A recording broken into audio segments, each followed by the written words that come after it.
ఈ విషయం మీకు తెలుసా? సోలార్ వాటర్ హీటర్ ఇది. దీనిలో వచ్చిన కంప్లెయింట్ ఏమంటే సరిగ్గా వేడెక్కట్లేదు నీళ్ళు. సో, దీనిలో ఫస్ట్ డ్రమ్‌లో ఉండే నీళ్ళు ఖాళీ చేయాలి ఫస్టు.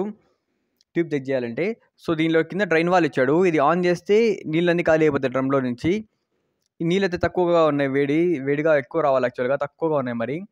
డ్రమ్ అంతా ఖాళీ చేయడానికి వాల్ ఆన్ చేశాననమాట. సో, డ్రమ్ము ఖాళీ చేసే ముందు ఈ మెయిన్ వాల్ ఆఫ్ చేస్తే దీంట్లోకి నీళ్ళు రాకుండా ఉంటాయి. దాని తర్వాతే ఖాళీ అవుతుందంతా. దాని తర్వాత ఈ రబ్బర్ ఉంది కదా! ఒక్కొక్క రబ్బర్ కొంచెం సైడ్ చేసిన తర్వాత ఒక్కొక్క ట్యూబ్ స్లోగా తీయాలి. తీసిన తర్వాత కేర్‌ఫుల్‌గా తీయాలి. లేకపోతే విరిగిపోతాయనమాట.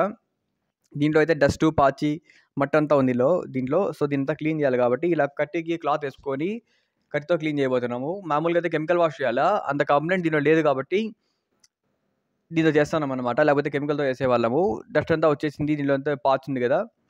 పాచి ఇలా డస్టు, గారంతా ఉండింది. సో, అంతా తీసేసామనమాట. అంతా క్లీన్ చేసేసాం ఇలాగా. క్లీన్ చేసిన తర్వాత ఈ డ్రమ్ ఉంది కదా! ఈ డ్రమ్ కూడా క్లీన్ చేయాలి యాక్చువల్‌గా. డ్రమ్‌లో ఇలా పైప్‌తో నీళ్లు పట్టి దాంట్లో ఉండే మట్టి డస్ట్ అంతా తీసేసామనమాట. క్లీన్‌గా వచ్చేసింది. సో, అన్ని హోల్స్ క్లీన్ చేసేసామనమాట. దాని తర్వాత యాజ్ టీజ్‌గా ఈ ట్యూబ్స్ అన్నీ క్లీన్ చేసి పెట్టాం కదా! యాజ్ టీజ్‌గా రబ్బర్స్‌తో పాటు సేఫ్‌గా ఒక్కొక్కటిగా బిగించేసేసామనమాట. ఇలా టోటల్‌గా ఫిట్ చేసిన తర్వాత ఇలా క్లీన్‌గా సెట్ చేసాము. దాని తర్వాత ఈ కింద వాల్వ్ ఉంది కదా! ఇలా ఆన్ చేసి చెక్ చేసుకున్నాం. దాంట్లో నీళ్ళేమైనా వస్తున్నాయా అని చెప్పి. వచ్చినాయి. దాని తర్వాత వాల్వ్ ఆన్ చేసి మళ్ళీ దీంట్లో ఏమైనా ఎయిర్ పడుతుందా అని చెప్పి కిందుంది కదా! ఈ వాల్వ్‌తో ఎయిర్ వదిలేసి మళ్ళీ ఆన్ చేసాం.